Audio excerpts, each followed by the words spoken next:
Life is made of choices. If we make the right decisions, we will be happy.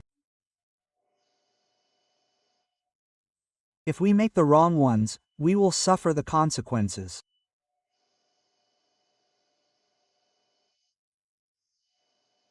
Life requires discernment and wisdom from us.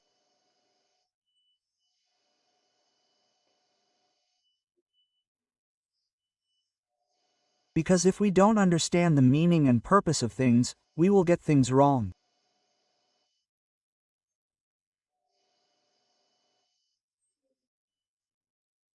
I'll analyze some verses from Proverbs chapter 22 with you, and here are some principles, guidelines for us to seek first things first.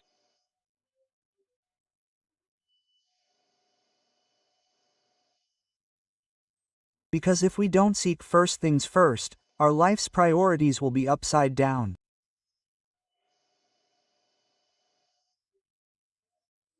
So, starting with verse 1, it says, "A good name is more to be chosen than great riches, and to be esteemed rather than silver or gold." What an extraordinary principle! What is more valuable? Money or honor, wealth or credibility?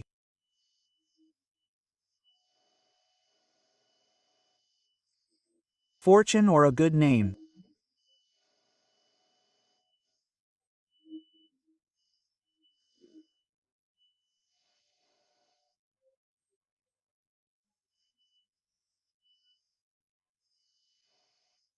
It's sad when you see, in the political or business world, some people who have reached the top of the economic and social pyramid through fraud, shady deals, corruption, violence, raiding public coffers, treasuries, or companies, or, with the stroke of a pen, winning a bid to receive bribes, or earn money illicitly, even immorally, and is rolling in gold, with an account full of astronomical sums, which could guarantee a comfortable retirement. But this person cannot walk down the street with his head held high.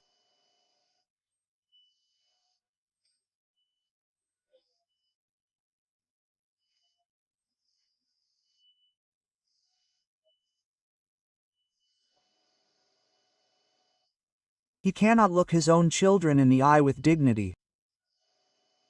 He cannot lay his head on the pillow and sleep in peace.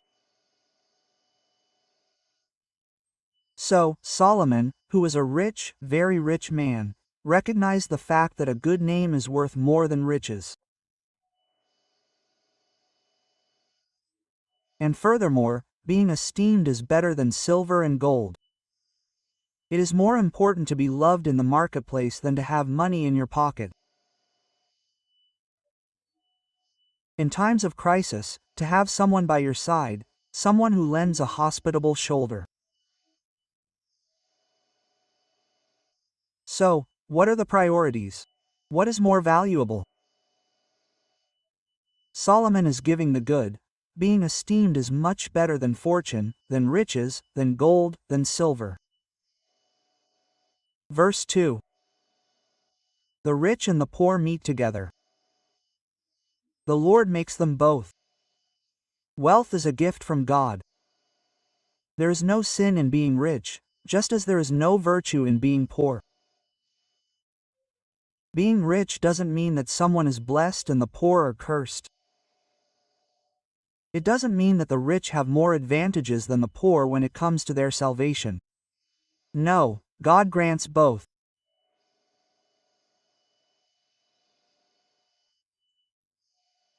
What he's saying is that if you are rich, don't be vain, don't be arrogant, don't think this is only the result of your intelligence and ability. If you are poor, don't think God is cursing you. The reformers used to say something I really like: the mystery of the poor and the ministry of the rich. In other words, the Bible commands the rich to be rich in good works, generous in giving and offering.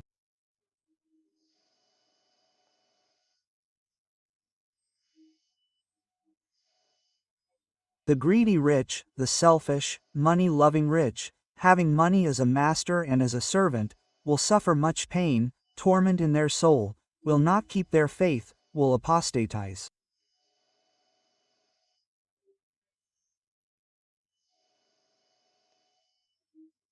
Therefore, glorify God where He has placed you.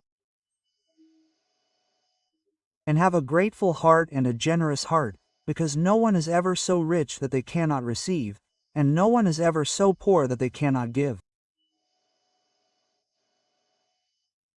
Verse 3 says that the prudent foresee evil and hide themselves, but the simple pass on and suffer the penalty. What is he saying? Look, if you see a complicated situation, a difficult environment, don't frequent that environment, people. Go ahead.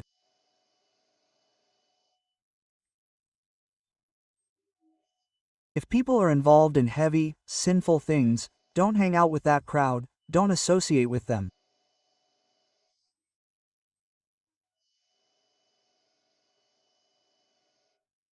If you are prudent, cut the corner.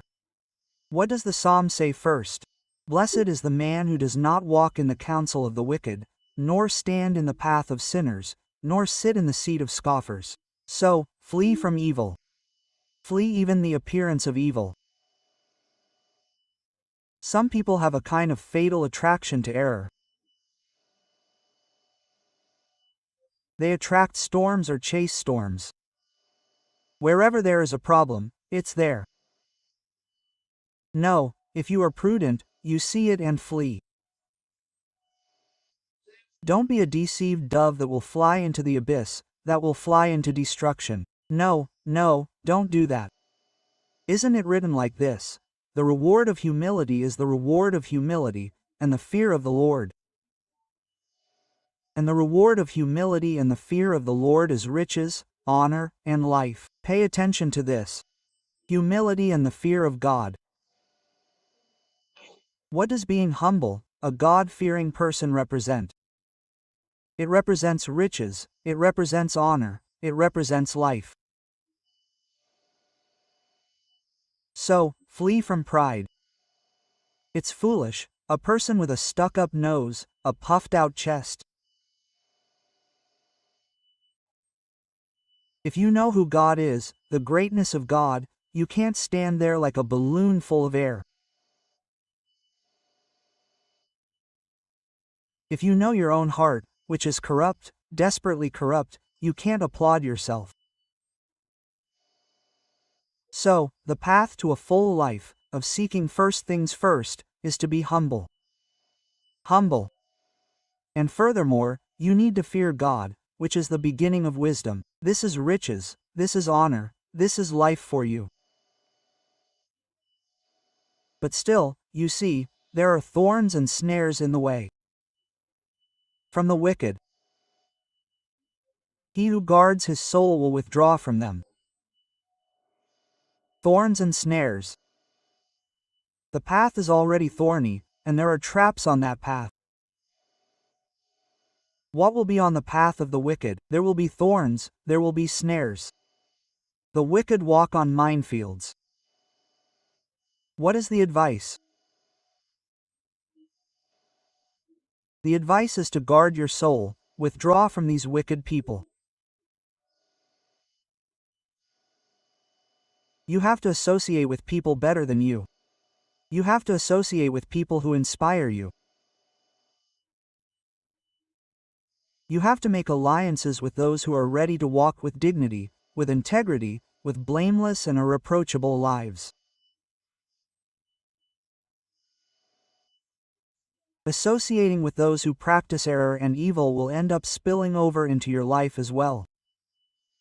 You will become their partner and suffer the same consequences.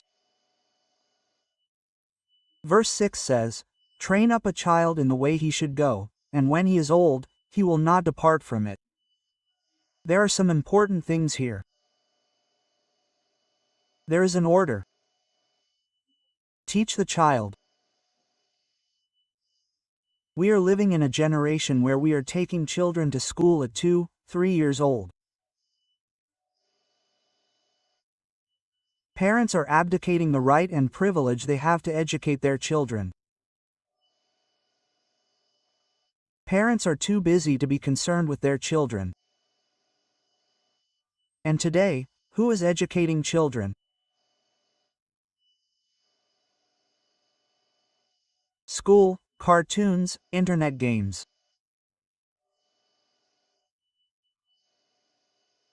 What are the heroes inspiring children today? Is it Batman? Is it Spider-Man? We are living in a time when parents are outsourcing their children's education, and the order is to teach the child. But not the path they want to walk, not the path they should walk. Teach the child on the path, by walking with them, by being an example for them, by being an inspiration for them, by being a paradigm, a model for them. And here, after an order, there is a promise. Even when they are old, they will not deviate from this path. So, walk with your children, disciple your children, teach your children with example. In fact, Albert Schweitzer said that example is not a way to teach, it's the only effective way to do so. Verse 7 says, "The rich rule over the poor, and the borrower is servant to the lender." What is he saying?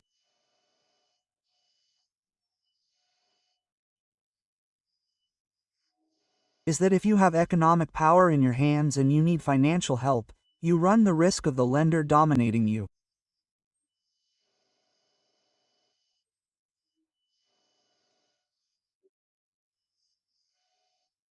And what he's recommending, pay close attention, is borrowing is servitude to the lender.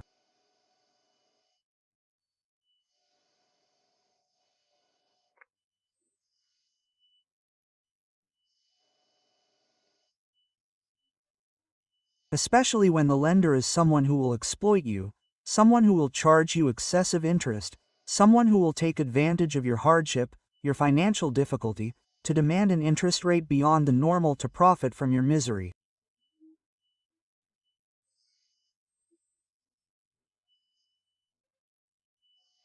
And you will be held hostage in their hands. They are a usurer, a loan shark, someone who will seemingly serve you in your need, but will suck your blood. A bloodsucker, a Dracula. So, be careful with loans, be careful not to get mired in debt. Be careful not to become financially out of control. Be careful not to spend more than you earn. Be careful not to be responsible with your household finances. This applies to a housewife, a mayor, a governor, a president of the republic. You can't spend more than you earn. You can't get mired in debt because the debt arrives, the bill arrives, and then the loss is great. That's what he's saying. But look at something else. He who sows injustice will reap badly, and the rod of his indignation will fail. Pay attention to this. There are people who think they can do things and get away with it. There are people who say, "No, I have broad shoulders. I can do things and I can get away with it, because when the time comes, I have powerful people who will defend me. Even if I fall into the clutches of the law and suffer the law's sanctions, I have powerful people who will not allow me to suffer the law's penalties." And there are people who are living this very life.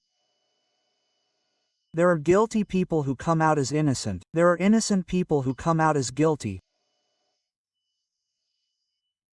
Now, what the text is saying is divine retribution, because what it says is this: he who sows injustice will bring forth a plurality of evils, many evils, diverse evils, with varying shades of evil, degrees of evil. That's what the text is saying.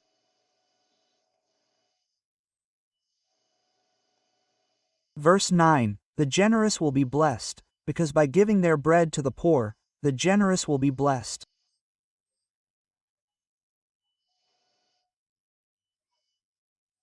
They have bread, it is their bread, but they are able to share the little they have, and for this reason God blesses them. This is something wonderful. Generosity is not only practiced by those who have a lot. Generosity is practiced by those who have a heart full of love.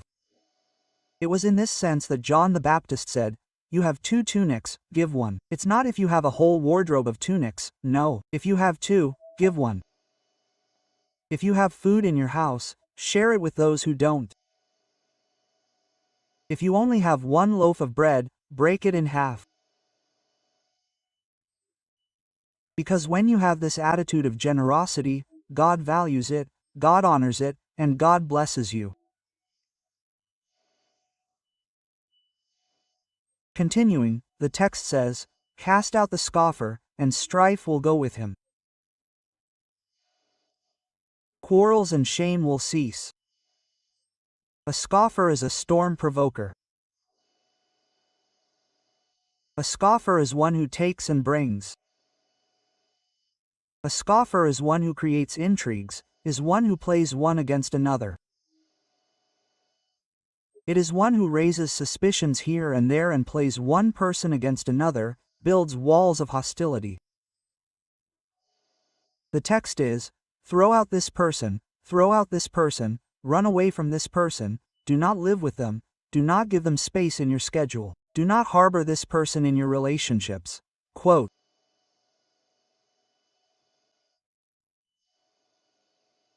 See, when you do this, you will cease the demands and the ignominy.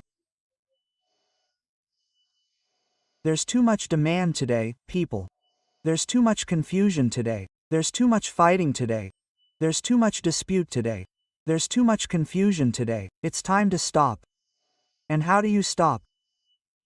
By removing the scoffer from your agenda. Look at the opposite of this. He who loves purity of heart and is gracious in speech will have the king as his friend. In other words, good intentions, wisdom in speech. Our words can direct either for good or for evil. Our words can be a source of life or they can be a spring full of poison. So, be careful with your words, because you will create a better environment, depending on the way you speak, and you will create a hostile environment, depending on the way you speak. You will be a strife mongerer. You will be a war monger. You will be a dry powder exploding if you don't have control over your words, over your words, over your tongue.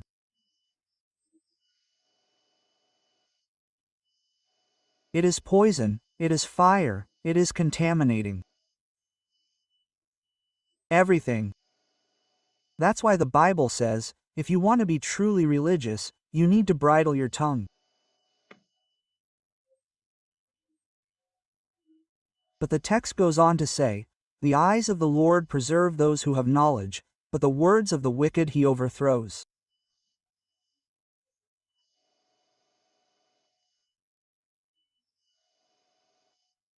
The text is informing us that God looks and sees those who have knowledge and those who have wicked words on their lips.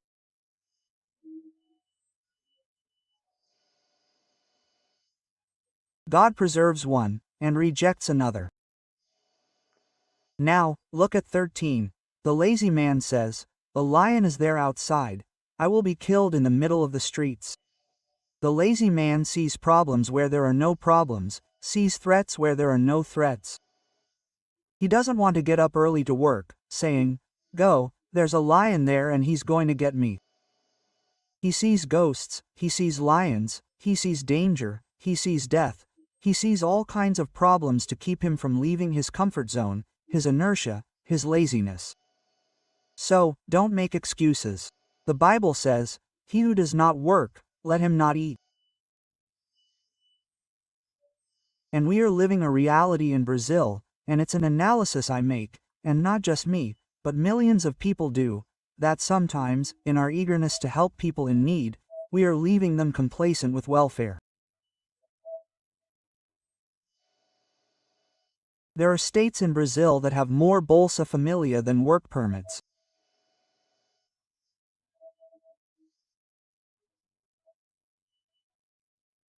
And of course, we are absolutely in favor of helping people in need, of course, but keeping them on welfare, in complacency, so that they sit idle, so that they receive this money to buy rice and beans and drink their own pinguina on the weekends, and that's all, not giving them the hope of a good school, a better job, a better income, or greater growth. It's domesticating them in poverty.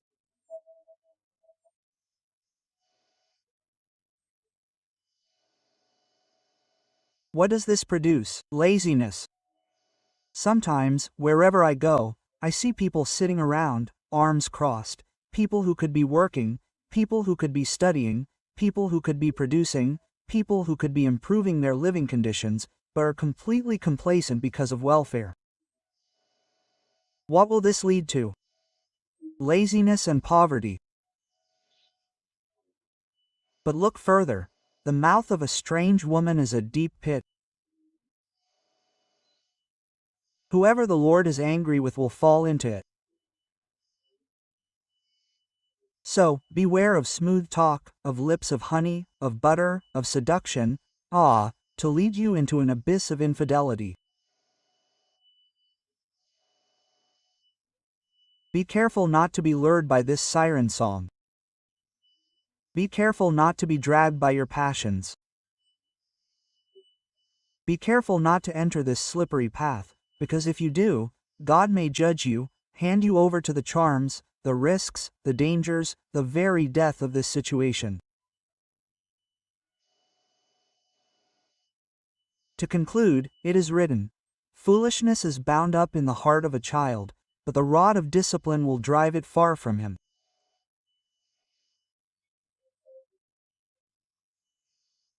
What Solomon is teaching us here is that children need education, children need boundaries, children need to be instructed at home by their parents about what is right and what is wrong, what is allowed, what is not allowed, what is supposed, what is not supposed.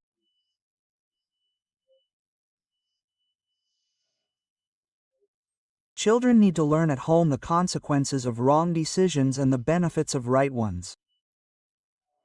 If a child is left to their own devices, if they have no control, if their parents have no control over them, if their parents don't discipline them, if their parents don't set limits, these children will bring shame on their parents tomorrow. How many of you here have read or watched the movie I, Christian, 13, drugged, prostituted, back in the 1980s? The mother thought that if she had a daughter, she would never set limits, never say, "Don't do this, don't do that." The child must make her own decisions and choices.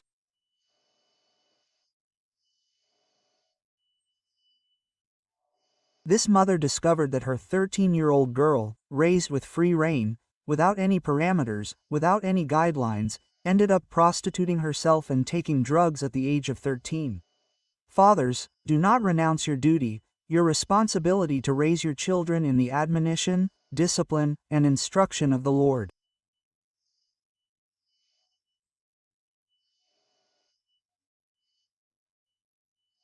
A child left to himself, the text says, will get into trouble and will push his parents into trouble, because foolishness is rooted in the heart. You don't need to teach a child to lie, to be proud. That's innate. That's the corruption of sin. That's the fall. That's original sin. Foolishness is rooted in the child's heart. My mother conceived me in sin. The wicked go astray from the moment he was born. So it's necessary that we be disciplined, guided, warned, admonished, and also receive discipline so that he understands that good has benefits, evil has harm.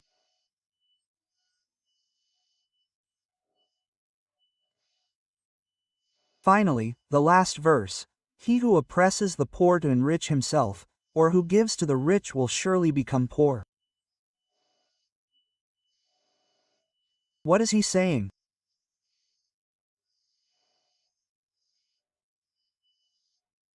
That person who wants to exploit the poor, take what little they have to enrich themselves, the one who oppresses the poor, sometimes by selling a lower quality product for a higher price, for a lower weight, and they use these schemes and expedients to oppress those who have little, almost nothing, so they can gain financial advantages from it, to enrich themselves with it.